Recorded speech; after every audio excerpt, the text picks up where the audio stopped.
Boa noite a todos. Eu quero agradecer ao Montedono pelo convite feito. Eu voo desde 1959, são 50 anos de voo. A gente acumula assim, uma certa experiência e, principalmente, o prazer de voar. Você acaba, pelo fato de estar em constante contato com a atmosfera. Eu sou engenheiro, mas você acaba tentando aprender aquele ambiente que você voa. Então, você começa a estudar meteorologia. E, graças a esse acúmulo, tive mestre como o meteorologista Rubens Junqueiro Vilela, que era quem fazia as previsões meteorológicas para a gente. Eu aprendi bastante coisa com ele. E estou tentando sempre aperfeiçoar esse meu conhecimento, porque eu gosto de ver a atmosfera, as nuvens. Eu voo, não sou, digamos, eu sou principalmente um curtidor do voo, não competidor de voo à vela.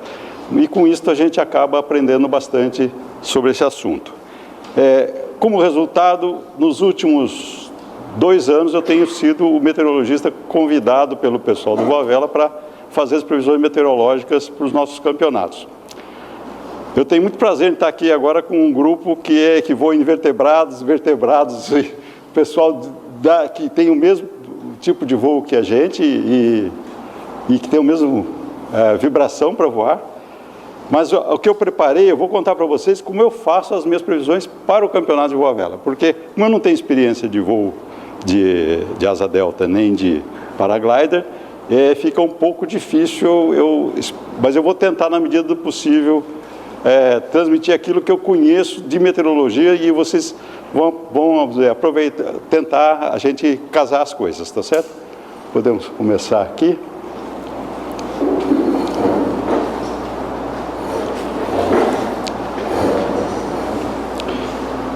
Que tem meu e-mail. Sempre que a gente junta 12 ou 20 planadores para fazer um campeonato, chove. Não é? Junta 20 pilotos, 20 pessoas para falar de meteorologia. O que aconteceu? Esse frio no Rio de Janeiro, tá certo? Parece que tem alguma associação desse tipo. A meteorologia é uma ciência que, inclusive, da qual vocês já ouviram falar do efeito borboleta, não é? Dela se originou atualmente, teve até um simpósio no INPE agora sobre teoria do caos, porque não é uma ciência exata, né? Então ela tem toda uma parte de fenômenos não lineares e tal, de maneira que é extremamente complicado, mesmo com supercomputadores hoje, vocês veem que tem bastante porquê. E foi daí que surgiu essa teoria do caos, surgiu o efeito borboleta, que quando você mexe aqui, a borboleta voando aqui vai gerar uma tempestade na Califórnia, e surgiu toda a teoria do caos que gerou, foi uma dos subprodutos da meteorologia, porque não é uma ciência absolutamente exata. Mas, dentro desse contexto, então, por favor, próximo slide, vocês têm ali o meu e-mail. O que eu vou falar hoje aqui? Eu vou falar um pouquinho, uma introdução, né, sobre o voo sem motor, as fontes de energia que a gente usa, né, os tipos de voo, onde, quando, um pouquinho de climatologia, que não é bem meteorologia, mas faz parte da meteorologia, mas é a previsão a longo prazo, usando o passado. Vamos falar sobre aquilo que quase vocês todos conhecem, fotos satélites, cartas sinóticas, tepigramas, meteogramas, alguns conceitos básicos que são os que eu uso para fazer a previsão. Vou mostrar como é que eu faço a análise, usando uma planilhazinha relativamente simples, mostrar alguns exemplos de previsões. Aliás, vamos começar desligando o celular, pediria a vocês também fazerem o mesmo, para a gente não ser interrompido. E o seguinte, eu preferiria que, se tiver alguma dúvida, durante o que eu estiver apresentando, por favor, me interrompa à vontade. Agora, como a gente vai ter lá um último item, que vai ser questões, e eu acho que aí vai ser a parte melhor da palestra, vai ser essa troca de experiências, porque vocês são muito experientes, e vocês poderão colocar questões específicas do voo de vocês, e inclusive, se eu não tiver condição de responder, eu terei depois o e-mail de vocês, eu posso tentar conseguir depois a resposta para vocês, tá certo? Daquilo que for possível. Então, vamos ver se eu corro mais ou menos isso sem muita interrupção. E depois a gente, então, e quem quiser, tem até papel e vocês têm caneta e papel, pode aproveitar, tome nota daquelas questões, digamos, que sejam mais complexas ou de perguntas, eventualmente, para saber se para a gente debater depois, tá certo? Próximo, por favor. Os nossos veículos são bastante diferentes, né? Aqui eu tenho aqui as polares de voo, que vão do paraglider, né? Até o planador de alto rendimento, que tem 1:60 de planeio. Temos aqui intermediário um planador de classe standard, um planador da classe mundial, que seria 1:34 de planeio, a asa rígida intermediária aqui até Isto aqui você vê, por exemplo, o melhor planeio de um planador que dá 1:60, ele faz isso a 105 km por hora. A escala de baixo é km por hora. E aqui as velocidades de afundamento. A curva polar é que vocês usam sempre, é a definição do desempenho de uma aeronave.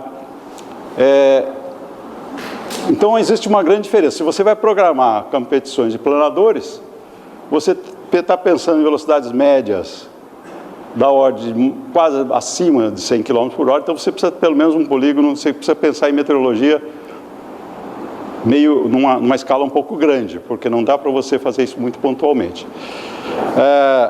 O recorde de paraglider parece que era 400 km, acho que alguém presente aqui, inclusive, foi recordista de paraglider, não é? E já foi batido, segundo o Montedon me informou, mas você tem uma grande porcentagem daquilo que foi um tempo longo que o vento leva. Quer dizer, na realidade, já o recorde, não sei se vocês têm, alguém tem ideia do recorde mundial de distância de planadores? 3.000 quilômetros. Quer dizer, 3.000 quilômetros voando onda na Patagônia, né? Então, são coisas bastante distintas, mas embora bastante distintas em termos de desempenho. Quando você olha aqui, esse gráfico aqui é um gráfico que talvez interesse até um pouquinho mais a vocês, não sei se... você tem aqui velocidade de afundamento em curva. Lá em voo reto, é o desempenho em voo reto, aqui em curva, não é? Em função do raio da curva. E vocês têm que a velocidade, embora as velocidades de afundamento não sejam tão discrepantes, né, variam ali entre 0,6, que é de um planador de altíssimo rendimento, esse de 1%, que é quase meio metro por segundo apenas, mas isso ele faz isso voando a 75 km por hora, né? E ao passo que o paraglider já faz isso num raio de 70 metros, 75 metros, ao passo que o paraglider faz isso num raio de 10 metros quase. É isso? Chega tão pequeno assim? 10 metros mesmo. Incrível. Você pega mesmo um miolinho ali junto com os urubus. Né? Então, mas existe uma certa semelhança. Então, as fontes de energia que a gente vai usar são semelhantes. Né? Aeronave, claro que nós não vamos falar de balões, que também é um tipo de aeronave sem motor, mas está no outro patamar. Próximo slide, por favor.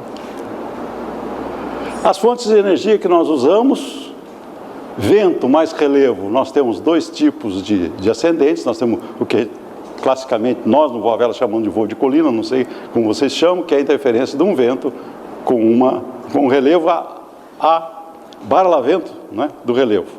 É o voo de colina.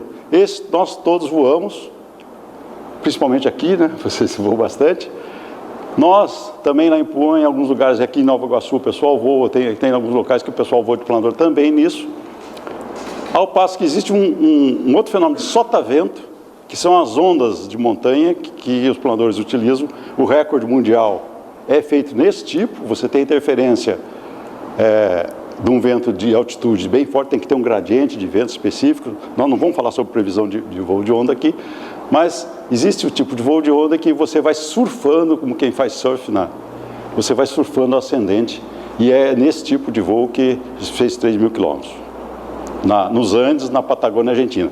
Você tem os Andes, você tem os voos de oeste muito fortes, vindo do Pacífico, e isso sai ondulando em cima da Argentina, e é ali que é feito esses voos de onda. Altitude média de 6.000 metros para cima, oxigênio e menos 40 graus fora do planador. Não é um voo muito confortável, garanto. Mas é o voo o dia todo, porque no verão lá o dia é longo. Nós temos o nosso clássico convecção térmica que gera o voo que a gente chama de térmico, e muitos pessoal de você, da Asa Delta, chama de termal. Provém da convecção que existe na atmosfera. E existe ainda outras fontes de energia, né, que eu vou falar aqui. Uma é a termo-onda, que quando você tem uma camada de inversão relativamente forte acima do topo dos cúmulos, existe formação de onda na planície ou em cima de cúmulos. Eu já voei isso, você passa para cima da base da nuvem, é muito interessante quando tem isso. Certo? E vocês provavelmente, talvez alguém já tenha experimentado esse tipo de... Você sai da base da nuvem na direção do vento e você começa a subir fora da nuvem, com plena visibilidade. E passa acima, você pode passar, não vai muito alto, depende do tamanho dos cúmulos e da intensidade do vento e do gradiente do vento. Mas você pode ir bem mais acima do que a base das nuvens, do que as nuvens, voando termo-onda. A energia...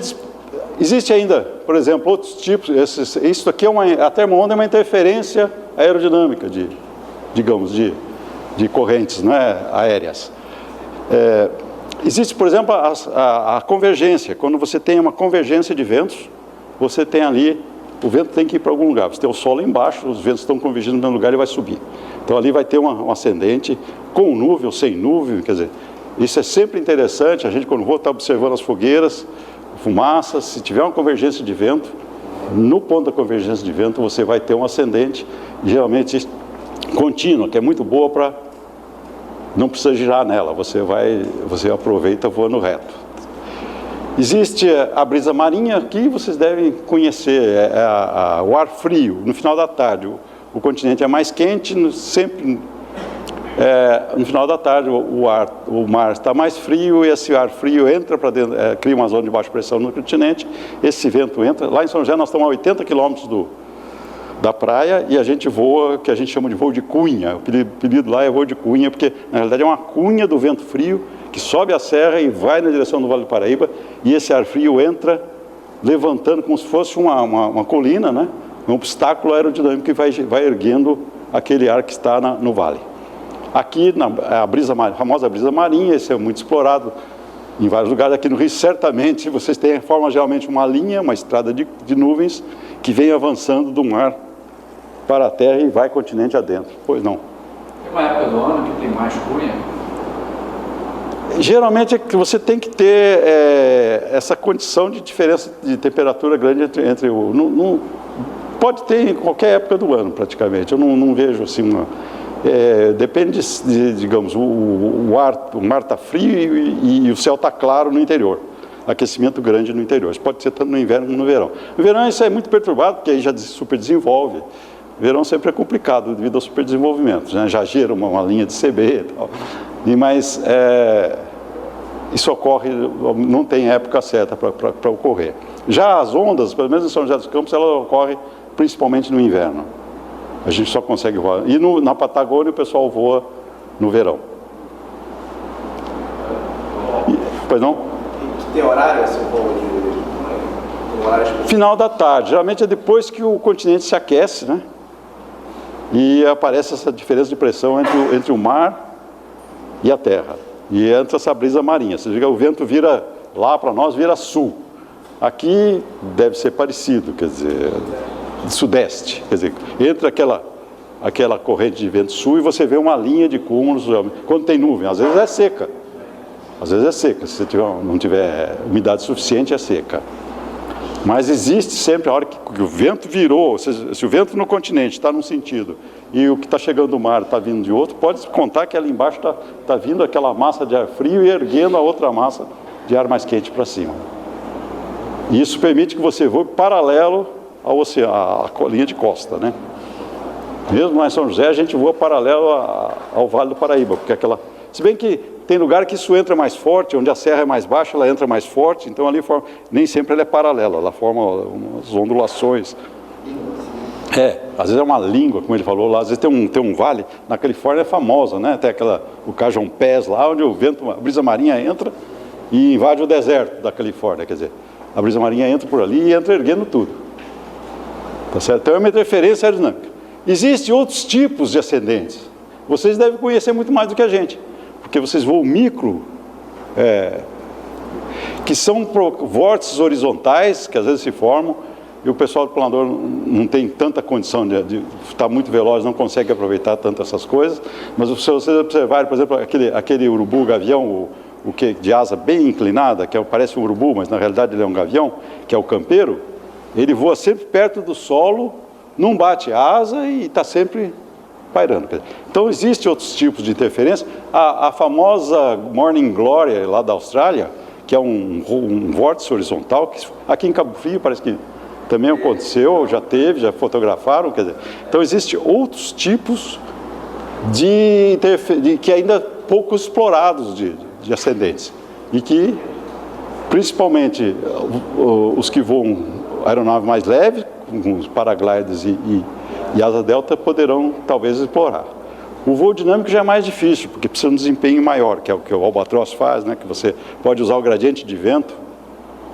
Um planador leve, de bom desempenho, talvez consiga fazer o voo dinâmico. Se diz que faz, nunca vi. Eu já fiz mais ou menos com um planador B1, quando entra o vento sul muito forte de São José, na época que a gente voava na pista lá, eu consegui, então, fazendo curvas, dando as costas ao vento, acelerando e enfrentando o vento, subindo, mas você vai percorrendo e não perder a altura. Mas tem que ter um gradiente de vento, tem que ter condições especiais. É o tal voo dinâmico, né? Enfim, do ponto de vista da energia, esse gráfico aqui é interessante. Eu tirei esse livro aqui, quem quiser se aprofundar depois, pode pegar aqui. Junto com os campeonatos mundiais de planadores, existe uma organização científica para o voo à vela, a OSTIV, e sempre existe um congresso junto com os campeonatos mundiais, promovido pela OSTIV, e a OSTIV tem esse handbook de previsão de tempo para voo à vela, tá? Weather Forecast for Soaring Flight. Quem quiser depois pode dar uma olhada, e se quiser adquirir, tem muita coisa boa aqui. Agora saiu a nova edição deles, inclusive. Esse gráfico eu acabei de tirar dessa edição recente, que saiu, teve um campeonato mundial agora na Hungria. E os brasileiros, aliás, foram muito mal. Eu tenho a impressão que depois eu vou dizer no finzinho, talvez por quê. Aqui está a energia disponível nesses vários tipos de fontes de energia. Quer dizer, os cúmulos são relativamente fracos, depois vem aqui os termo-ondas, já tem um pouco mais de energia, o voo e a duração, porque o voo de colina você pode fazer à noite, e dependendo da intensidade do vento tem bastante energia, mas indiscutivelmente o que mais fornece energia é o voo de onda, é onde você tem mais energia disponível. Tem um milionário americano que está querendo fazer voo de onda, subir até a troposfera com um planador pressurizado, projeto Elan. É onde você tem mais energia. Você pode ir na tropopausa quase, nas ondas. É isso. Próximo, por favor. Agora vamos entrar um pouquinho mais em detalhe nessas fontes de energias que são, para nós, do voo à vela, mais usuais. A chamada ascendente de colina, que a gente chama de ascendente de colina, que é o que provavelmente vocês usam bastante também. Eu, infelizmente, não tenho muita coisa sobre isso. O que eu tenho aqui são apenas esses gráficos. Eu queria chamar a atenção que a região, quer dizer, numa colina padrão, bonitinha, nunca é assim, né? A não ser lá na Holanda, que falaram agora para mim, contaram que fazem voo de duna, onde a coisa é super homogênea, quer dizer, isso aqui seria voo de duna na Holanda, quer dizer, você tem uma colina padrão, um vento bonitinho, sem rajadas, constante, mas o importante é essa, nem sempre é junto, você sobe mais a 45 graus com a face da colina. Lá em Puan funciona isso, eu geralmente vou me afastando da colina à medida que eu vou ficando mais alto. Essa experiência que eu tenho lá, isso deve talvez corresponder à experiência de vocês. Quando a colina é muito violenta, você tem uma região aqui que é perigosa, isso é importante não entrar nessa região, porque você forma um vórtice, uma região de turbulência, um vórtice aqui na raiz, vocês devem conhecer isso muito bem. E quando tem uma queda abrupta, você tem esse vórtice aqui de cima, que também é perigoso, deve ser evitado. E não vou falar nem do vórtice de solta-vento, né? Que esse vocês não decolam com o vento de cauda, porque aqui é que mora o perigo.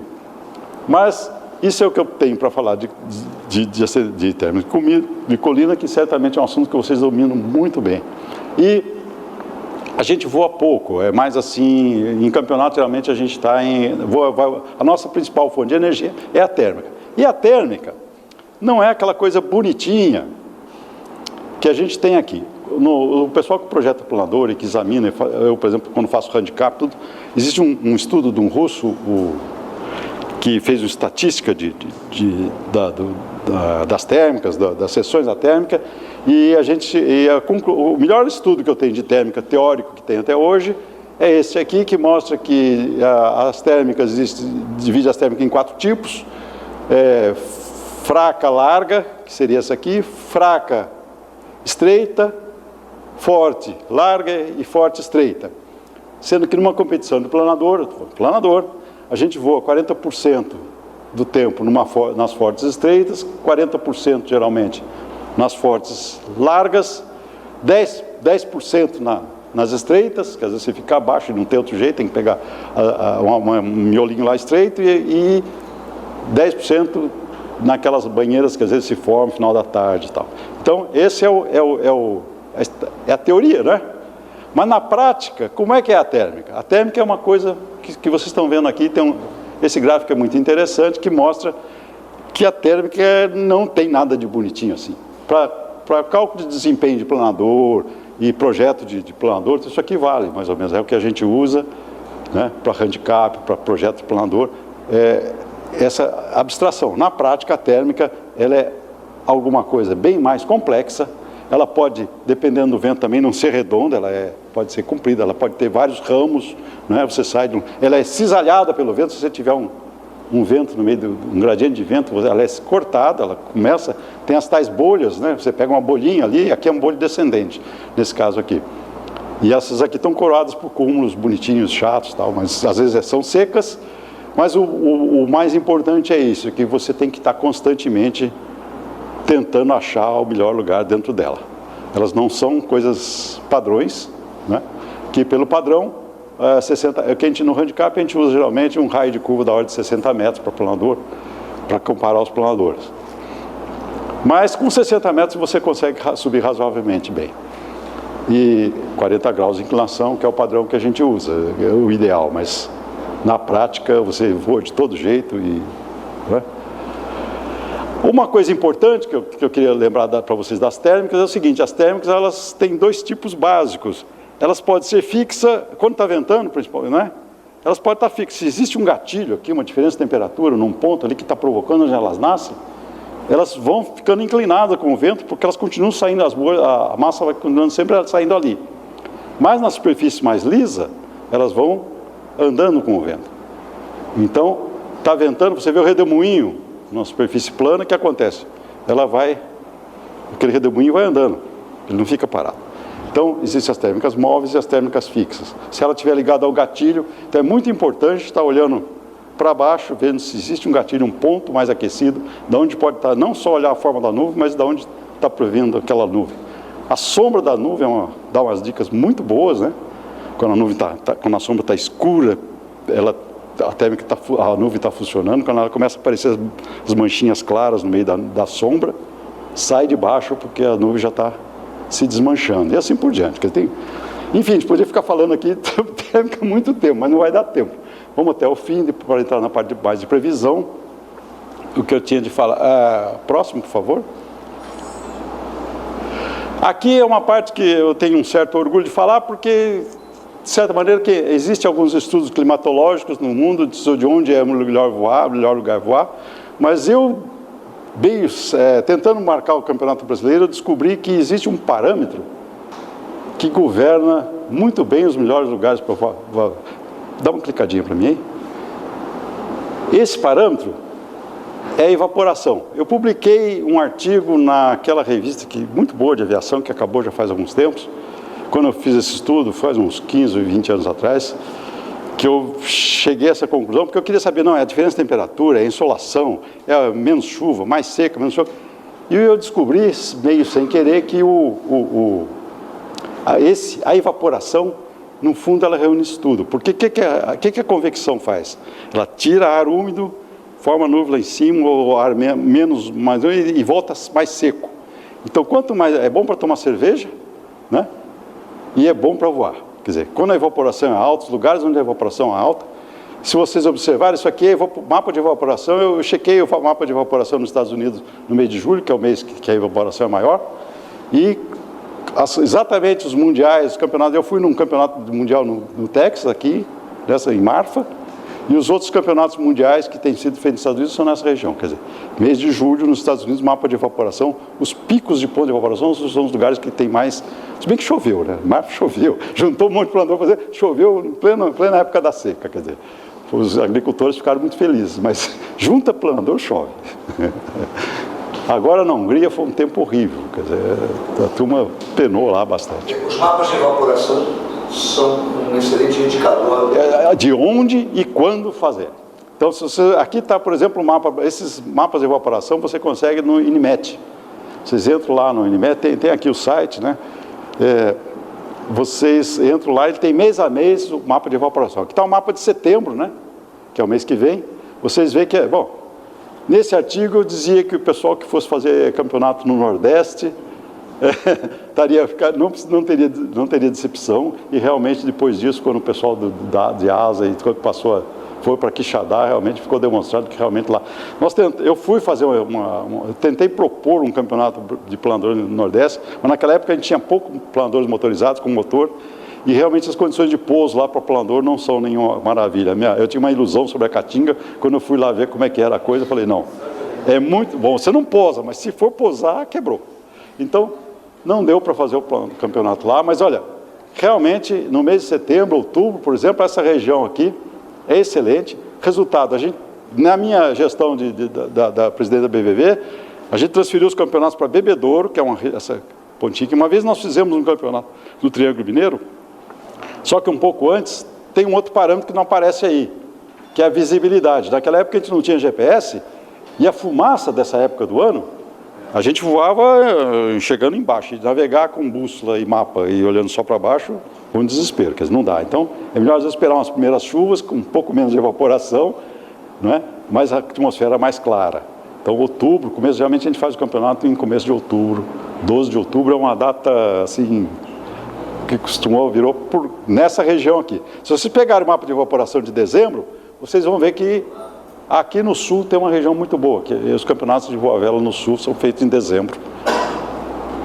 Então, isso é uma coisa para a gente escolher aonde voar. Se alguém conhecer algum dado melhor, mais refinado do que esses mapas do INMET, quer dizer, de evaporação, puder observar isso numa escala mais fininha, seria até para saber onde seria melhor, em que época seria melhor fazer um campeonato. Muita evaporação significa muita precipitação? Não. Não é isso que acontece. Se você pegar a evaporação dos meses que mais chove, a evaporação é baixa. Porque a umidade da atmosfera é muito grande. Entendeu? A correlação é muito boa. O que eu observei é que... Esses mapas existem em regionais? Existe? Não existe. Não existe. No INMET que eu achei esse mapa aqui do país. Mas se vocês instalarem evaporímetros aí, talvez, em alguns lugares, vocês podem detectar. O evaporímetro é um instrumento relativamente simples, assim como tem um pluviômetro, tem o evaporímetro, que você põe lá um determinado diâmetro, mede todo dia, quanto baixou a quantidade de água. Os dados americanos são com relação a lagos e coisa, e ao passo que no Brasil são relações aos que eles chamam de piche, é um instrumento, piche ou piche, não sei, é um instrumento que mede a evaporação. Não tem a ver com precipitação? Como é que é? Não tem a ver com precipitação? Quanto mais precipitação, pior a evaporação, menos evapora. Quando você tem mais, isso aí, a evaporação ela mistura insolação, quer dizer, no fundo ela significa convecção. Convecção significa térmica, é o que a gente quer. Tá certo? Evaporação, né? Se for num lugar seco, não vai ter água para evaporar, mas ele tá... Mas se você puser o instrumento lá, ele evapora muito. Se você botar água, vai evaporar. Se você tomar cerveja, está muito bom. Você vê que... Tá certo? esse foi uma coisa que eu não li em lugar nenhum, quer dizer, foi uma conclusão, mas que a gente passou a seguir e que tem funcionado. Vocês que têm voado no Nordeste têm visto isso também. Interessante que 2 dos lugares tradicionais que nós sempre fizemos campeonatos é o norte de Minas, em Governador Valadares, e em Brasília estão com alto índice de evaporação. Também, São as regiões mais secas, mais áridas e com mais sol. Misturando isso tudo dá maior evaporação e é também onde tem mais convecção. A umidade relativa do ar em Brasília agora está 7%. Deserto. Saara. Próximo, por favor. Bom, o que eu uso? Chega num campeonato. Eu uso que todo mundo acha que a gente tem, né? De ferramenta que tem. Fotografia de satélite, que geralmente é meio complicado de interpretar, tá certo? Dá para acompanhar a evolução, tá? Mas até a hora, até hoje, não dá para fazer previsão a partir dela. Dá para você imaginar como é que... Mas é complicado. Uma coisa que eu uso bastante, eu não sei se vocês usam, eu acho que do ponto de vista de segurança é importantíssimo, é radar meteorológico. O radar meteorológico permite, pelo menos quando a gente faz campeonato em bebedouro, permite você acompanhar os CBs localizados e para onde eles estão indo. Tá certo? Todo mundo aqui sabe o que é CB. Ou quer essa explicação? Não.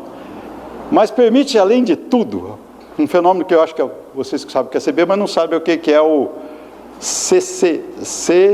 como é que é? CCM. É o complexo convectivo de mesescala. O que é isso? É um agrupamento de CBs que forma e ele cria uma ondulação. Você pega um mapa, não tem frente vindo, não tem zona de convergência que explique, mas formou por algum motivo naquela região alguns CBs. É daqueles... Linha de estabilidade? Não é linha de estabilidade também. E quando um CB às vezes forma, ele desce aqui, sobe lá, né? Ele cria uma espécie de uma onda atmosférica que não é previsível normalmente. Para vocês terem ideia, no campeonato de bebedouro último agora, de manhã cedo, para fazer a previsão, eu tenho que trabalhar com o último dado mais recente. Então, 6 horas da manhã, eu começo a fazer minha previsão por dia. Às vezes eu já deixo alguma coisa pré-preparada do dia anterior, mas eu começo de 6 da manhã. Às 7 horas tinha uma linha, tinha um pacote de CB aqui no Paranapanema, pelo radar. Quando eu fui fazer o briefing às 10 horas, eu olhei o radar, esses CBs já estavam aqui. Porque não tinha frente nenhuma, não estava previsto frente nenhuma, não tinha linha de estabilidade, não tinha nada. Esses CBs já estavam aqui. E quando foi ao meio-dia, que o pessoal estava pondo para o planador do ativista, eu fui lá no meio da pista, mandei todo mundo tirar, e já no horizonte já dava para ver aquela coisa preta chegando, e malhou o vento, tá certo? Os últimos planadores que foram estaqueados foi junto com o vento. Aí eu falei, Aí no outro dia tornei notar uma coisa, não chegou até lá, mas foi um negócio, fui apelar para o meu mestre, né? Vilela, que é isso? Foi aí que ele explicou, esse é o CCM, Convective, Mesoscale Convective Complex. Aí eu entrei na internet, aí fui descobrir que existe esse negócio, é mais raro, ele acontece geralmente no verão, ainda não tem uma explicação, tem uma explicação, mas é meio complicada, eu não consegui entender pelo menos, que explica isso. Então, é o tipo da coisa que é bom ter para poder, né, se vocês estão fazendo um campeonato num lugar, então se tiver uma indicação de radar, não dá para você acompanhar a fotografia de satélite, mas é meio difícil de interpretar, porque geralmente tem aqueles círculos associados ao CB, você vê aquelas manchas lá, você não sabe o que está ali. O radar não, ele mostra os miolinhos, né, direitinho, né, como vocês viram o acidente lá do 7. Significa mesmo CCM? Complexo convectivo de mesoscala, ou Mesoscale Convective Complex. Imagina que está associado à direção do vento, só para poder fazer essa onda progredindo.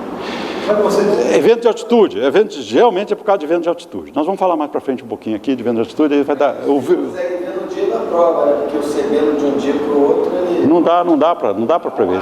Por isso que eu estou falando, o ideal é você ter acompanhado durante a prova. Às vezes você está sabendo que vai dar formar CB, mas não sabe aonde exatamente. É difícil dizer onde vai ter superdesenvolvimento ou não, e para onde eles vão, né? Às vezes ele tem um movimento, dá para prever por causa dos círculos, eu vou mostrar aqui na frente, mas... Se puder ter radar, esse site aqui de Bauru, você tem toda essa região que é de radar. Você dá para acompanhar. Isso, parece uma Cores diferentes. Ele fica... É pena que eu não peguei um que tivesse, porque essa época eu não tenho, quase não tenho, mas dá para ver direitinho o miolo, né? E vocês viram do acidente da Air France ali, né? Que eu mostro, o radar, dá para você ver, localizar, ele mostra a água na atmosfera, a água em estado líquido. Então dá para acompanhar direitinho o movimento dos CVs. Próximo, por favor.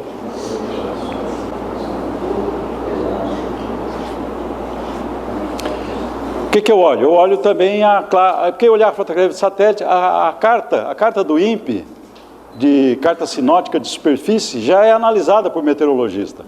Eu não sou meteorologista, eu sou engenheiro, então eu vou ficar interpretando isóbaras, não sei o que, é complicado. Já tem aqui uma análise feita geralmente no INPE, ele explica que aqui tem uma frente fria, que aqui tem uma convergência, que isso aqui é uma linha de convergência, né? Se a gente estava aqui em Bebedouro, então precisava essa linha de convergência, geralmente as linhas de convergência na frente, elas descem de noroeste para cá, as frentes frias sobem assim, vão provavelmente tendendo ir para o mar.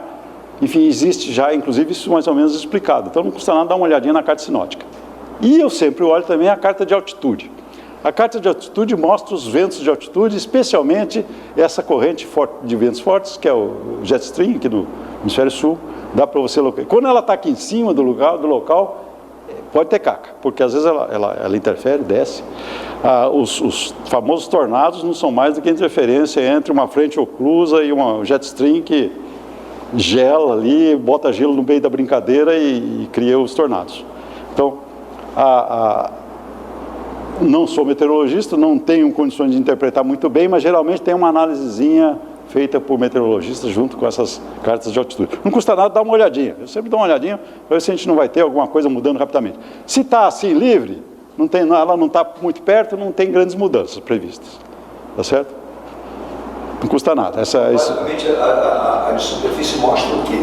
A de superfície mostra frentes, zonas de estabilidade, variações de pressão, não é? É isso aí. E a projeção do tempo, já é uma análise do meteorologista, tem o nome dos meteorologistas aqui e vem um texto anexo, geralmente, dizendo, olha, tem uma frente fria no sul, blá, blá, blá, blá. Quer dizer... Já tem, quando consultar o site, já tem uma análise ali. Tem uma análise ali. Quer dizer, além disso, você vê a carta e aos poucos você vai aprendendo também, acostumando um pouco a olhar isso. Tem uma análise do meteorologista de superfície e de altitude? Tem. Beleza. Não sei se eu perdi, né? O que representa na altitude essa linha frontilhada? Isso aqui são ventos, é uma região de vento. É a corrente de jato. Esse é o jet stream. Quanto mais verde aqui, mais fortes os ventos, né? Ela deu uma interrompida aqui, ela ondula bastante. Esse ano nós pegamos vento de 200 nós. Corrente de jato. É impressionante. Tá bom, né? 380 km por hora, é uma coisa. Vai para Porto Alegre em 2 horas e tal, eu volto em 1 hora e 15. Quando eu fui para Nova Zelândia também, os ventos de oeste são predominantes. Os ventos, né? Os ventos são sempre de oeste. Aí você fica pensando, mas por que será que é de oeste? A Terra gira assim, né? Quer dizer, a gira desce para o oeste e a atmosfera gira mais rápido que a Terra. Por que será que os ventos são predominantes de altura são de oeste? Né? Vilela, explica essa para mim. E a explicação até meio parecida com aquela que o Lula deu aí. Né? Se a Terra, pelo fato da Terra ser redonda, né, e ter o eixo e rodar, inclinado e tal, é um pouco complicado para explicar, mas tem aquelas células de Halley da circulação. Na realidade, é o efeito de Coriolis. Quer dizer, o que acontece com a massa, aquela sobe aqui, né, no Equador, desce aqui, lá do sul vem isso. Na medida que a massa que vem do sul, ela está rodando junto com a Terra. Na medida que a que vem do Equador vem para o sul, ela tem uma certa velocidade angular e ela vai tender a manter aquela velocidade angular. Então ela é mais veloz. Em altitude, quando ela vem para cá, ela em relação à Terra, ela tem mais velocidade, porque ela tem a velocidade lá do Equador. Então ela gira mais rápido que a Terra. A gente chama de Coriolis, mas na realidade, a Coriolis, o que é isso? É o fato que você tem a explicação física é isso, você está rodando com uma certa velocidade angular, quando você muda da posição da Terra, você vai tender a manter aquela velocidade angular. Se for para o sul, você vai ter mais velocidade que a Terra, então você vai virar para a direita. Se for É isso, é inércia da massa. Que é aí que a gente chama de aceleração de Coriolis, que é um negócio complicado, uma formulinha complicada lá, mas basicamente é isso. É tender a manter a velocidade que já tinha, é inércia. Faz sentido dizer que é melhor rodar a térmica para a esquerda por causa do efeito Coriolis? Não, pelo seguinte, o efeito Coriolis, ele a aceleração é pequeniníssima, né? Você precisa andar, esse negócio de destampar a pia e tal, a aceleração é fraquíssima, se eu calcular, o valor dela é muito pequenininha. Agora, se anda quilômetros, aí a tendência, ela vai aparecer, né? Você andou na Terra, o raio mudou, então ela aparece. Agora, estatisticamente, as térmicas no hemisfério cá viram mais para um lado que para o outro, mas não são sempre, porque depende do gatilho, depende de como é que ela começou, depende do vento. Então, quer dizer, em média, no hemisfério aqui, elas giram mais para um lado do que para o outro, no hemisfério norte, mais para o outro lado do que para o outro. Mas em média, talvez uns 5% a mais. Isso, Então, agora, se você souber o sentido que a térmica está virando, quando você vê o Dust Devil, aí faz sentido voar contra o Dust Devil. O planador é típico, você vai, está lá o Dust Devil lá, aí ele está virando assim, digamos. Aí você vai virar a favor dele, ele te joga fora, porque você tem que voar com mais velocidade. Se você voar contra, a tua velocidade inercial, quer dizer, a velocidade real de massa, é menor. A tua velocidade aerodinâmica é a mesma, então você consegue fechar muito mais. Então ele não te joga para fora e você consegue subir mais. Então, voar contra, o problema é saber que direção está virando a térmica. Se você porque nem sempre é da mesma direção. Como eu disse, né? Estatisticamente é um pouco mais numa certa direção aqui. Mas nem todas, digamos, 40% viram numa direção, os outros 60%. Então, se você souber qual é a direção, voe contra. A vantagem. Normalmente aqui nos campeonatos, quando a gente está rodando uma técnica, você tem a oportunidade de tirar sozinho, virar e tentar rodar para você. Melhora. Rende mais. Porque você está virando contra ela e aí melhora. Então, porque você descobre na prática de que lado que ela está virando, mas ela pode estar virando para qualquer lado. Não parta do princípio que ela vira. Você tenta um lado, Tenta um lado, tenta o outro. Exatamente. Tá certo? O urubu não tem essa sensibilidade de enroscar para o lado da terra, não? Olha, uma boa pergunta. Eu nunca correlacionei isso. Mas deve ser. Ele deve ter sensibilidade para isso. Mas você vê eles virando dos dois lados, eles não viram todos por igual. Né? Mas, talvez seja uma indicação boa. Isso vale para a térmica fraca também? Está mais fraca ou é só mais forte? Não, vale para todos. Se ela estiver rodando, é que a mais fraca roda mais fraco. Então, quer dizer, já não ganha tanto virar de um lado. E ela, né? Agora, o Dust Devil, aquele que sai, né, o saci lá, aquele é violento. Se você virar, tem que virar contra. Ela sempre roda para subir? As térmicas fracas ou fortes? Nem sempre, depende de como elas formam. A tendência geralmente, e quando elas rodam, quer dizer, elas tendem também depois na nuvem rodar, dá para você ver que a nuvem está rodando. Porque o vórtice não termina, ele termina numa superfície plana, vai infinito. Ou dissipa a energia dele. Próximo, por favor, senão a gente não vai. Bom, existe a previsãozinha clássica, né, que a gente olha, que eu olho lá de manhã cedo, já vejo, bom, o tempo está melhor aqui nessa região, está previsto melhor aqui, lá vai ter previsto chuva, né, então, quer dizer, eu vou ter que ficar de olho, porque né, eu estou aqui em Bebedouro, se eu fizer prova para o norte, eu vou entrar na região que pode chover, de repente pode ser até bom, mas é cedo ainda para saber. Melhor do que a previsão clássica de tempo é os mapas de temperatura máxima, não é? A massa de ar tem mais ou menos a mesma umidade, então quanto mais quente, melhor. Então nesse dia aqui, por exemplo, se estou aqui em Bebedouro, eu vou querer fazer prova dessa região aqui. Temperatura maior, 30 graus previsto, mais temperatura, mais térmica, já é uma indicação. Isso é uma coisa que a gente olha. Próximo.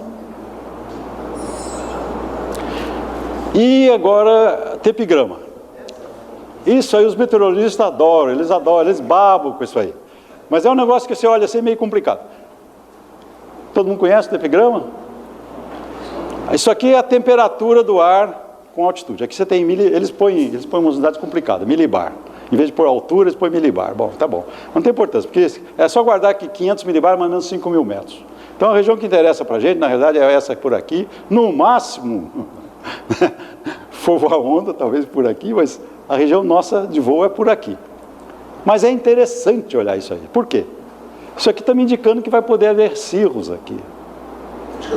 Cirros. Por quê? Porque isso aqui é o ponto de orvalho. O que é ponto de orvalho? Todo mundo sabe o que é ponto de orvalho?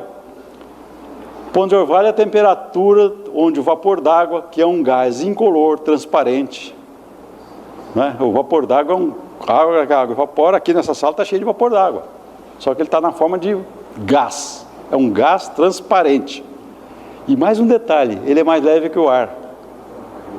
O que acontece no mar, quando vocês veem as fragatas conseguem pegar aquelas bolinhas, vai subindo, você fala, pô, mano, tem tanta diferença de temperatura no mar para formar térmica?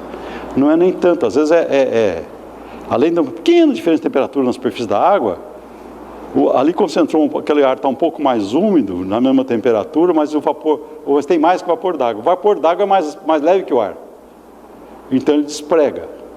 E quando a gente pega em cima do laguinho lá, pô, por que aquele lago, pô? Né, tem uma hora que dá térmica, mas é porque o lago umedeceu, o vapor d'água é mais leve que o ar. Tá certo? Então, o ponto de orvalho é isso, é esse gás transparente que está nessa sala aqui. Se eu pegar uma garrafa de cerveja gelada, vai formar umas gotinhas. Que temperatura formou aquelas gotinhas? É o chamado ponto de orvalho, é o ponto em que o vapor d'água vira água, se condensa. Quando ele se condensa, ele devolve o calor que ele roubou do sol ou da fonte que o evaporou. Isso aí vai ser mais importante aí na frente. Então, o tepigrama, ele me dá duas coisas. Temperatura da atmosfera com altitude. Isso aqui é milibar, mas é altitude. Ele põe as temperaturas aqui, por isso que chama SKU-T, temperatura torta. As temperaturas são essas linhas aqui. Tem umas outras linhas aí que são as adiabáticas secas, que eu vou falar nelas mais tarde, as adiabáticas úmidas. O importante que eu queria que vocês notassem é que essas linhas todas, nessa região que interessa para a gente, elas são relativamente retas. Para cá, os meteorologistas usam funções curvas, complicadas, essa escala aí, porque eles trabalham muito com o SKU-T inteiro. Mas a gente não precisa disso tudo, a gente vai trabalhar nessa região. E nessa região, essas curvas todas são relativamente retas, tá? Só que eu quero que você guarde. Outra coisa, quando essas coisas se encontram, condensou. Ou seja, vai existir cirros aqui. Outra coisa que o meteograma dá, velocidade dos ventos e direção com altitude. Então, eu já sei que esses cirros, eles vão vir de noroeste. Ele vai formar cirros nesse nível, fraquinho, porque está bem, muito alto, tem muito pouca umidade nessas alturas, mas aqui vai formar alguns cirros e esses cirros vão vir de noroeste. Que é o encontro do ponto de orvalho com a temperatura da atmosfera. Então, essas são as informações importantes e eu vou usar essas informações mais na frente de uma maneira diferente. Está claro? A lapse rate é tirada daí também, né? O lapse rate é tirado daí também, mas é complicado tirar aqui, porque aqui você tem a temperatura assim. Deixa eu tentar fazer um exercício aqui. Você está dizendo então que vai ter uns cirros no ponto de orvalho de menos 40, que é aquela reta... Vai ser gelo, cirros é gelo, né? Sim, mas no menos 40... Nessa regiãozinha aqui... Não, menos 10. Não, eu acho que é menos 40. Menos 40 graus. Inclinada... Menos 40 graus. A temperatura está aqui, ó, menos 40 graus. A linha inclinada do menos 40... É a uns 11 mil metros por aí, 12 mil metros. 11 mil mais ou menos, que seria quando dá 300 milibar. Tá. E por que é cirros? Porque nessa altura só tem gelo. Essa altura 11 mil é cirros. Tá certo? Não pode nem falar em orvalho mais, né? O ponto de congelamento. A rigor tinha que ter uma curva do ponto de congelamento. Outra coisa, Galvão, né? Galvão? Não, sim. Aconteceu um METAR recentemente. Agora, eu pedi, se tiver uma questão um pouquinho mais complexa, para a gente deixar para o fim ou anotar, para a gente não perder o rumo aqui, a gente até o fim, porque a gente tem coisa que vai poder ser, inclusive, esclarecida. Então, se for um pouco mais complicadinho, né? Se for dúvida aqui sobre o que eu estou mostrando, interrompe e pergunta, esclareça, tá? Senão a gente não prossegue muito. Então, nesse tepigrama eu consigo ver direções de vento, consigo ver variações, e daqui eu vou tirar os tais famosos, eu vou usar essa parte, explorar essa parte aqui de baixo. Vamos para frente. Só isso é uma pergunta aí. A direção do vento é a coisa, é porque está muito pequeno. Não, aqui é norte, aquele vento é de oeste.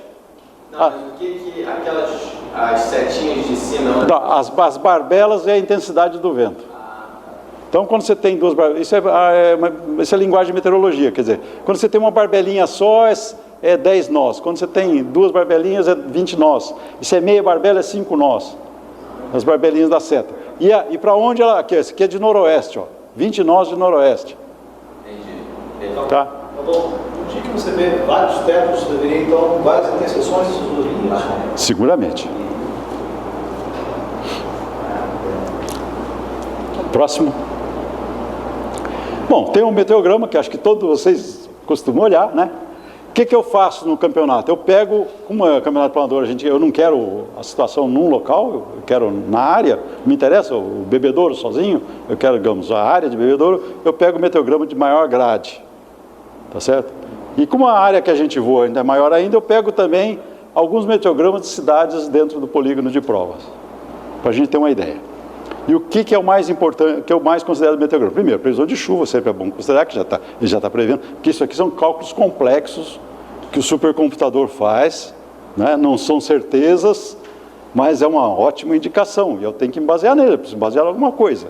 Então, isso tudo é feito em modelos globais da atmosfera, o global, eu pego o global, né? E tem o ETA. ETA é um modelo local. O pessoal do INPE pega aquele modelo global e faz uma grade menorzinha dentro daquela e faz coisas locais, quer dizer, ele é compatível com aquele, mas é um pouco mais definido. Mas vale para uma área menorzinha. Tá certo? Então eu olho cobertura, de novo, esse aqui, o global, não é geral, não dá muito aqui, não. Aqui eu já...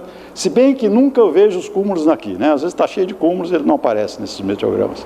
Você já deve ter visto isso, quer dizer, os cúmulos nuvem convectiva, eles falam nuvem baixa é quando tem estratos, baixa, é pouco, bom, se for muito cúmulo aí aparece, mas não tem grandes informações. Mas o vento, a intensidade do vento, como é que vão ser os próximos dias, mas o que eu mais vou considerar vai ser o detalhezinho aqui, da temperatura e da umidade relativa.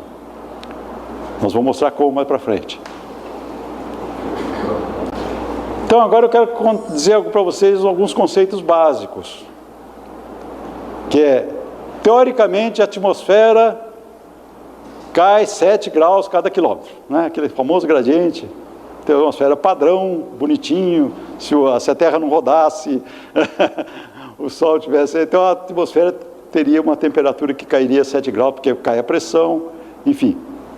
até pelo menos chegar a tropopausa depois, mas para a gente não voa lá, a gente voa aqui, na região que a gente voa, a atmosfera teoricamente cairia 7 graus cada... É o chamado gradiente, a gente não usa isso, aí não usa. Agora vamos pensar numa parcela de área de exceção. Se eu pego uma caixinha de isopor, né?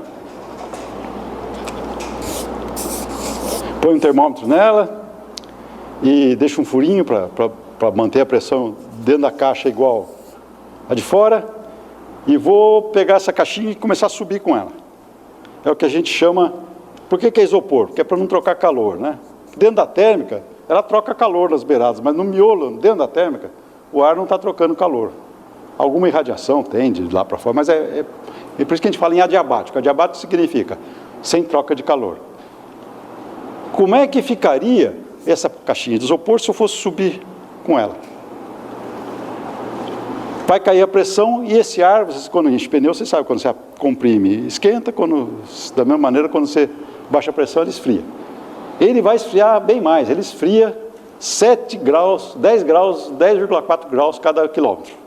Quer dizer, isso é o que a gente chama de gradiente adiabático seco. Quer dizer, enquanto o ar da caixinha estiver transparente, e eu estiver subindo com ele vai esfriar 10 graus por quilômetro. Depois, na hora que começar a formar as gotículas, aí ele vai esfriar e vai chegar uma hora que vai atingir o ponto de orvalho. O que acontece? A umidade que está dentro daquele ar transparente vai começar a formar gotícula, e essas gotículas vão devolver calor para aquele ar. Então ele vai esfriar menos. Então ele vai esfriar 4,8 graus cada quilômetro. é o que a gente chama de gradiente adiabático úmido, é um nome bonito, mas é isso aí. E outra coisa, cada quilômetro que eu subo, o ponto de orvalho, que se fosse 15 graus aqui lá, cada quilômetro ele diminui também. Então são as 3 coisas fundamentais que eu vou usar para poder fazer a previsão. Influência disso no voo. Bom, a gente vai ver para frente. Tá? Na previsão, né? Na previsão de térmica. Eu vou mostrar. Na atmosfera real, esse gradiente aqui de temperatura, vocês viram lá naquela figura que ele é todo variável com a altura, não é uma coisa constante, bonitinha. Então, e você pode ter uns conceitos aí de estabilidade, instabilidade, mas isso valeria se, né, que a ANAC gosta muito dos testes lá, perguntar se o ar é instável, isso valeria, não, você tem os 10 graus aqui, que o adiabático seco. Se as temperaturas da atmosfera estivessem bonitinhas assim, significa o seguinte, que o ar que estivesse subindo, ele estaria sempre mais frio que o... Vamos pôr aqui, peraí, vamos falar. Temperatura, altitude, quer dizer, à medida que você vai subindo, se esfriar mais do que 7 graus cada quilômetro, esse ar vai ser estável, porque ele vai estar sempre mais frio que a atmosfera. Então a gente chama de estável. Mas a atmosfera nunca é assim. Ou se ele estiver assim, eles vão dizer, não, então é instável, porque quando ele sobe, ele está mais quente que o ar circundante, ele vai continuar subindo. Mas não é assim, nunca você tem essas coisas bonitinhas assim. Vamos ver como é que vai ser na prática. Você pode ter inversão de temperatura, a atmosfera pode apresentar uma inversão de temperatura, pode apresentar o que a gente chama de isotermia, quer dizer, temperatura constante, e assim por diante. Próximo, por favor. Mas ficou claro esses 2 conceitos básicos aí de gradiente adiabático seco, gradiente adiabático úmido e variação do ponto de orvalho? São 3 variações de temperatura com altitude. Uma do ar seco, uma do ar formando gota e uma do próprio ponto de orvalho. Esses são os 3 conceitos que são importantes. Próximo. Então agora eu pego o meteograma, infelizmente não dá para fazer essas continhas na mão, eu uso uma planilha. Essa planilha está disponível na internet para o pessoal da Planador Brasil, se quiser. Tem coisa, já existe coisa melhor por aí também, inclusive. Mas o que eu faço, pelo menos no último campeonato, eu ainda usei a minha planilha, eu pego essas temperaturas, coloco aqui em função da hora por dia, e aí então o computador me interpola as temperaturas hora a hora, né? Porque aqui o meteograma não tem tanta precisão assim, eu crio uma curva. E a partir da umidade relativa, eu tenho como calcular o ponto de orvalho ao longo do dia. Então, eu tenho aqui a curva de temperatura no solo e ponto de orvalho no solo ao longo do dia. São as 2 curvas, são 2 coisas importantes. Tem a fórmula para calcular o ponto de orvalho em função da temperatura e da umidade relativa é um pouquinho complicada, mas se quiser a gente depois pode até fornecer, se alguém estiver interessado. Mas na planilha eu calculo. E se eu quiser entrar com correção, para dar uma shiftada, eu estou medindo lá no termômetro. O meteograma tinha previsto 23 graus às 9 horas, mas eu meço lá, está 1 grau acima. Eu ponho 1 grau aqui e ela, essa curva shifta de 1 grau, quer dizer, eu vou realimentando essa previsão do meteograma. Próxima. E é bom ter acesso à estação meteorológica. Lá em Lem, graças a Deus não montei, em Bebedouro a gente tinha ali em Barretos.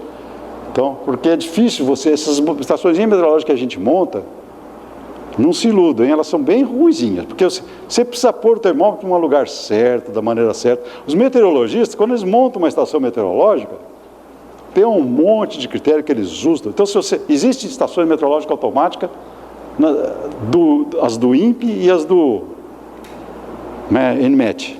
Então, se vocês entrarem, vocês vão ter acesso às estações meteorológicas. Você pode pegar a estação meteorológica num raio de 10 quilômetros, ótimo, porque é melhor do que você tentar confiar numa estaçãozinha que você monta lá, que você pagou um dinheiro por ela tal, e botou o bulbo no lugar errado, na sombra está uma radiação do muro quente ali, debaixo de uma árvore, entendeu? Então, preferível ter os dados de uma estação meteorológica que esteja próxima. É profissional. Quer dizer, o pessoal montou aquela estação lá, estão sabendo o que estão fazendo. Próximo, por favor. Sim, está aí já.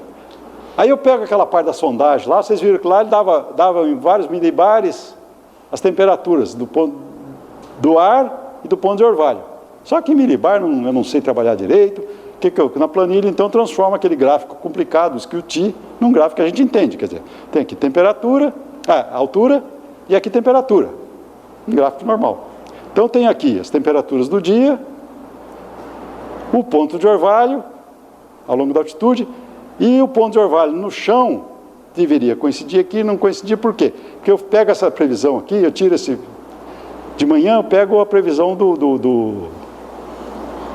das 9 horas, que é o mais próximo que eu tenho, lá daquele site que dá aquela SQT lá, bonitinho. Passo para cá. O mais próximo da hora vai começar a prova, melhor. Eu posso também criar, até tem um pessoal lá que agora está trabalhando na minha planilha, estão fazendo um programa, uns alunos do ITA lá que estão me ajudando, e eles estão fazendo um que pega e já interpola ao longo do dia todo. Então, aí vai coincidir o ponto de orvalho aqui com aqui, tal, bonitinho. Ao longo do dia, essa curva, essas curvas vão mudando um pouquinho. Então, já pega as previsões de 3 em 3 horas, interpola e tira a curva de hora em hora. Isso que eu fiz no último campeonato, que eu faço de manhã e forneço para os pilotos, eles vão ter uma previsão de hora em hora ao longo do dia que vai ser bem melhor. Eu vou falar nisso mais para frente. Então, eu transformo. E aí, agora nós vamos, então, eu tenho agora os elementos para começar a analisar o dia. Próxima. Por exemplo, dia 29 de 9 de 2008. Eu tinha essa previsão de temperatura, estava 1 grau acima, eu usei 1 grau para cima do meteograma, o ponto de orvalho está aqui, eu tinha aqui o meu QT, está aqui, vocês veem que era um dia que a atmosfera em altitude estava muito seca. Uma bruta diferença, quer dizer, dificilmente iria ser bem nem pensar, mas se formasse um cúmulo ia sumir, porque ele ia desaparecer rapidamente, porque a diferença de temperatura... Aí o que acontece? Está aqui o gráfico daquilo ali ampliado, aqui naquela regiãozinha pequena, e numa escala de gente, quer dizer, altura e temperatura. O que acontece?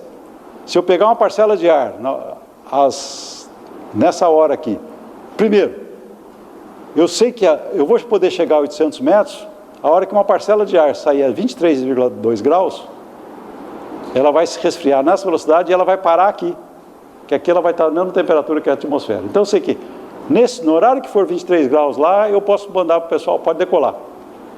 Aí sai os reboques. Que é o horário que eu sei que a convecção vai chegar até 800 metros. Então os planadores vão poder ficar lá em cima, tal, a altura de reboque 600, eles vão ficar lá no comecinho, depois decolar o último, aí dá a partida. Mas então eu tenho que poder prever o horário de decolagem. No melhor horário do dia, que vai chegar a 30 graus, o que acontece? Uma partícula de ar que vai chegar aqui vai chegar até 1.800 metros por aí. Então eu sei que a maior térmica do dia vai chegar a 1.800 metros, porque eu pego o ar, vai seguir aquela lei da diabática seca. Ele vai continuar subindo até atingir a temperatura da atmosfera. Certo. Modelo? Se você tiver um avião e for medir, na planilha você põe os resultados do avião, ela superpõe, você vai ter uma opção de pontinho aqui do que foi medido real. Só que o avião tem que sair às 7 da manhã, aí ele tem que subir numa certa velocidade, pousar numa certa velocidade, a gente pega aquilo, aí até processar, é complicado. Então é muito melhor usar um modelo teórico, quase sempre bate, quer dizer, a diferença é pequena, tem se revelado. Os metros aí foi escolhido por causa do específico para o planador. Eu só posso lançar os planadores quando o planador puder chegar a ficar, que eu levo ele até 600, se as térmicas forem só até 600, eles vão pousar, né? Então, geralmente, 800 chegou, a experiência mostra que quando está 800, a gente pode dizer, olha, atingiu o TIC, que a gente chama de temperatura de início de convecção, mas na realidade não é, a convecção começa... Esse gráfico aqui, geralmente tem uma inversão aqui no fundo, que é durante a noite o ar esfria junto da Terra, esse gráfico, se você pegar o gráfico das 6 horas da manhã, ele é assim. E à medida que vai passando o dia, ele vai mudando um pouquinho, mas ele muda pouco. No final, eu vou mostrar para vocês que ele muda pouco ao longo do dia. E o ponto de orvalho, esse dia estava super seco, ou seja... Em lugar nenhum eu atingi o ponto de orvalho dentro da térmica. Não vai ter nuvem. Então a previsão desse dia, o que foi? Tal hora até essa altura, tal hora até essa altura, tal hora até essa altura, tal hora até essa altura, e esse vai ser o dia de hoje. Previsão de térmicas, intensidade das térmicas. Quanto mais alto, mais forte. Existe uma estatística que eu uso na minha planilha, que em princípio há uma influência também da diferença entre essas duas curvas, quer dizer, que é o índice Thermal Index, que é a diferença dessas duas curvas numa certa altura. Vocês vão encontrar isso naquele programa, né, que vocês já devem estar usando, que tem o Thermal Index, né? Na realidade, ele é a diferença da temperatura numa certa... Agora não lembro mais que altitude que eles pegam, a diferença dessas duas. Então, quanto mais negativa for essa diferença, mais forte vai ser a térmica, porque quanto maior a separação dessas curvas, mais vai ser a diferença da temperatura do ar que está subindo da atmosfera, então mais rápido ela vai subir. Mas isso eu não A gente ainda vai chegar lá. Nas nossas previsões ainda não tem esse detalhezinho. Próximo, vamos ver mais um outro dia aí, de exemplo. Por exemplo, aí já foi um outro dia.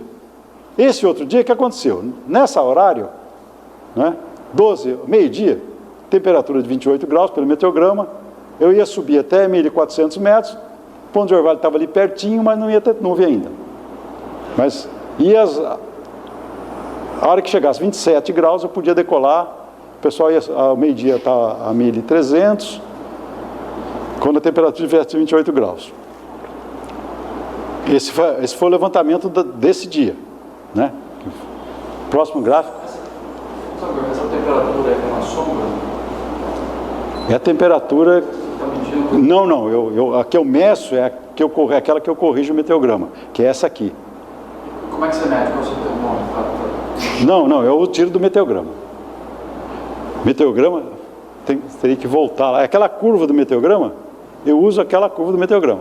Não, mas quando você determina, agora podem decolar esse 28 graus, meio-dia?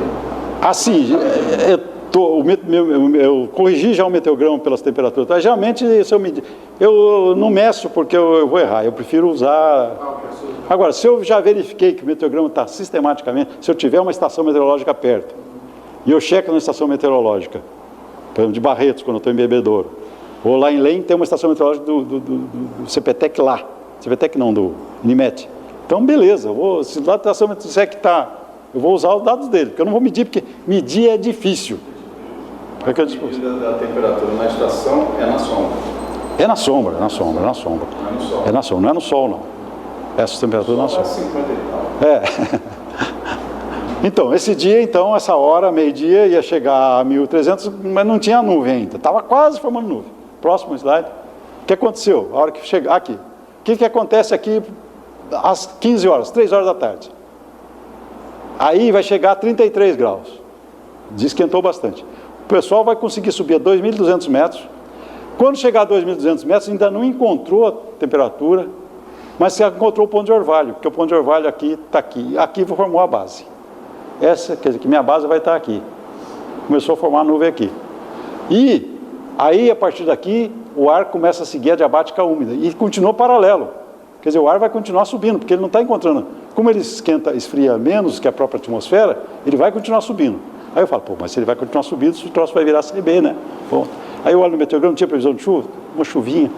E aí, outra coisa que eu uso é o seguinte, isso aqui desse livro aí, em função da distância entre essa temperatura e essa, que é a temperatura do ponto de orvalho, começou a formar a nuvem, e a temperatura do ponto de orvalho da atmosfera, eu posso prever a quantidade de oitavos de nuvens que vai ter.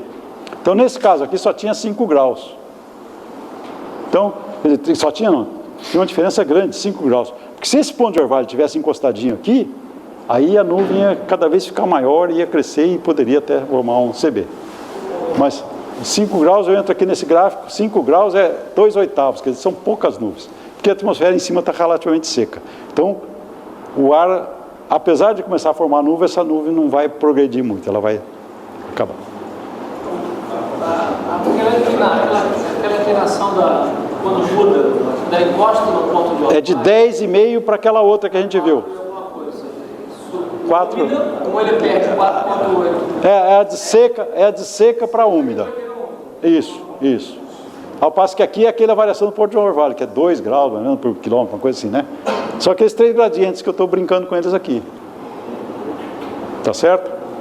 Então eu previ que vai ter. Então, vamos ver qual foi a previsão para o dia 10/5, que eu previ, 5/10 de outubro, do campeonato. Próximo. Então o que eu forneci para o piloto? Isso aí, quer dizer.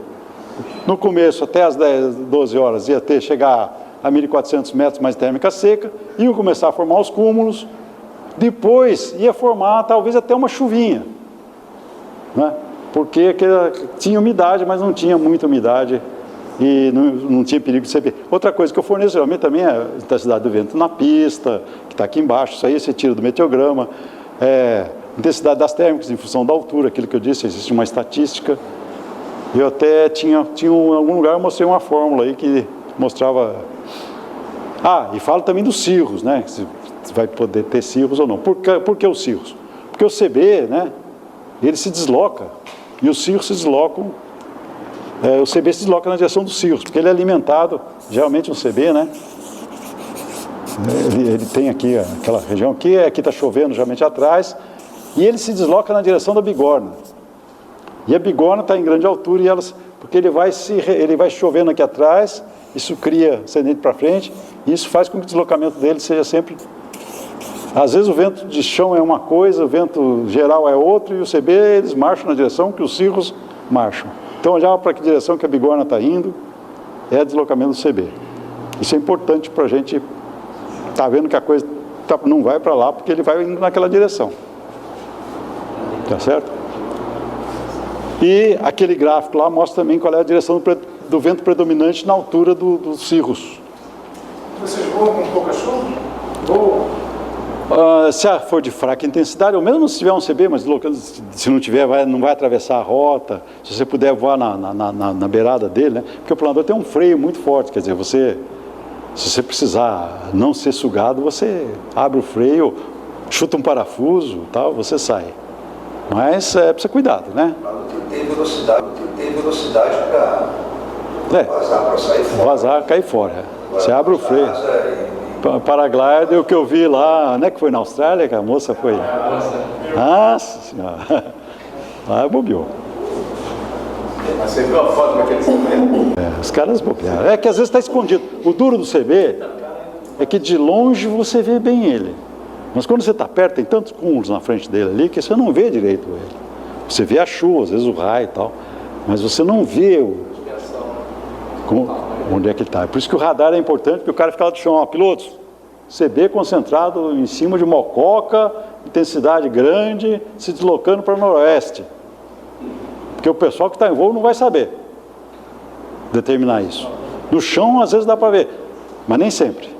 Você consegue prever o deslocamento do CB em função sentido de deslocamento dele em função também da previsão de camada de jato, ou não tem nada a ver com isso? Do vento de altitude que a gente tira daquele tepigrama. A bigorna tem que inclinar também por causa do vento de altitude? Por causa do vento de altitude. Ele vai na direção. Também se deslocar naquela direção. Naquela direção onde aponta a bigorna está indo. Na altitude onde formam os cirros, né? E ele vai naquela direção, geralmente. Próximo. Bom, eu não cheguei lá ainda, mas nesse livro aqui, esse aqui é como é que a OSTIV já está fazendo previsões desse tipo. Quer dizer, o que eles fazem? Eles pegam, não é sol da manhã, eu, por exemplo, hoje em dia trabalho só com das 10, 12 horas, quer dizer, que é a temperatura da atmosfera, e aqui o ponto de orvalho. Eles pegam a variação de 3 em 3 horas desse ponto de orvalho, plotam todos, né? E com isso eles conseguem interpolar essas curvas de hora em hora, de 3 em 3 horas. Aqui está de 3 em 3 horas.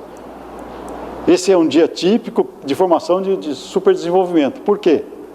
Olha, as térmicas iam subir até 2.500, olha aqui, ó, 2.200 por aí. Chegava aqui, eles encontravam o ponto de orvalho, né? E continuava subindo. Por quê? Porque tinha muita umidade lá em cima da atmosfera, quer dizer, continuava próximo. E apesar dela continuar a úmida está próxima. Aqui o gráfico. Outra coisa que eles já colocam, que eu pretendo chegar, e nesse programa que o pessoal está desenvolvendo, vamos ver se agora em lei a gente vai conseguir fazer, é a variação da intensidade da térmica ao longo da própria térmica. Tá certo? Que aqui tem, ó, esse numerinho aqui, quer dizer que você já sabe qual é o range melhor de voar, não é? E eu tenho a impressão, lá no campeonato da Hungria, que os caras que estão ganhando, os caras que estão voando bem, eles devem ter empresas de meteorologia que usam esses mesmos dados, mas conseguem fazer essa previsão e fornecer por mobile, os pilotos em voo. Os nossos pilotos não tinham isso, né?